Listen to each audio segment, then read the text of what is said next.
አንዲት ነፍስ ከሞተች ወይም ደግሞ ከስጋዋ ከተለየች በኋላ ለፍርድ አደባባይ ቀርባ የመጀመሪያው የምትጠየቀው ጥያቄ ምን እንደሆነ ያውቃሉ? የጌታችንን 13ቱን ሕማማተ መስቀል ያውቋቸዋል? የእናታችን የቅድስተ ቅዱሳን የቅድስት ድንግል ማርያምን 5ቱን ሐዘናትስ? መጨረሻ ላይ መድኃኔዓለም ኢየሱስ ክርስቶስ ነፍሱን ከስጋው ሊለይ ሲልስ የተናገራቸው ወይም ደግሞ ያስተማራቸው 5ቱ ቃላትስ ምን እንደሆነ ያውቃሉ?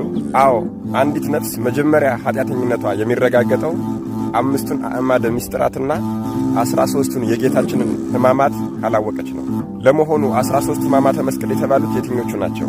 በዚህ በአብይ ጾም ሰሙነ ሕማማት ወይም ደግሞ የመጨረሻው የስግደት ሳምንት ከመድረሱ በፊት አንድ የኦርቶዶክስ ተዋሕዶ አማኝ በዚህ የአብይ ጾም 13ቱን ሕማማተ መስቀል፣ 5ቱን የእመቤታችንን ሐዘናት እንዲሁም ደግሞ 5ቱን አጽራረ መስቀል ወይም ደግሞ መስቀል ላይ ሆኖ መጨረሻ ላይ የተናገራቸውን ቃላቶች ካላወቀ አምላካችን ቸር የዋህ መሐሪ እንዲሁም ደግሞ ይቅር ባይ ሁሉንም የሚያውቅ በመሆኑ ይቀበልለታል እንጂ ሲጾመው የነበረው ጾም ፍጹም ይሆንለታል ብሎ ማሰብ ይከብዳል።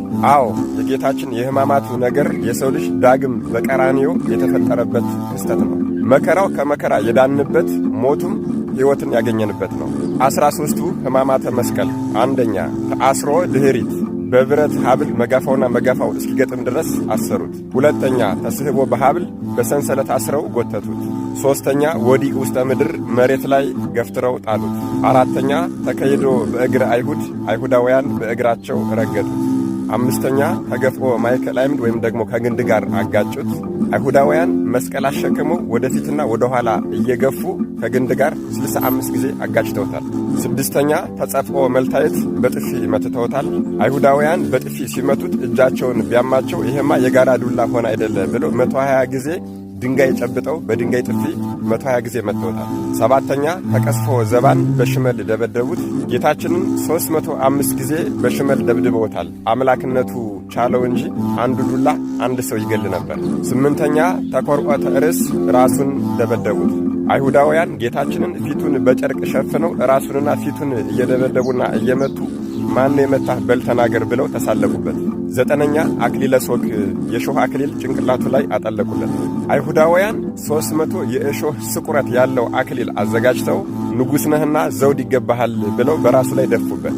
አክሊሉም ላይ 73 ፍሬ 1 ክንድ ከስንዝር የሚሆን ስለት አዘጋጅተው በራሱ መሃል ለመሃል ቸነከሩበት። 10ኛ ጸዊረ መስቀል አሸከሙት። ከኋላ ያሉት ቶሎ ቶሎ ሂድ ብለው ሲገፉት በልቡ ይወድቃል። ከፊት ያሉት ደግሞ ቀስ በል ብለው ሲገፉት በጀርባው ይወድቃል። እንደዚህ እያደረጉ 136 ጊዜ መስቀል ለተሸከመ ጣሉት። ጌታችንም መስቀሉ እርጥብ ነውና ደከመው።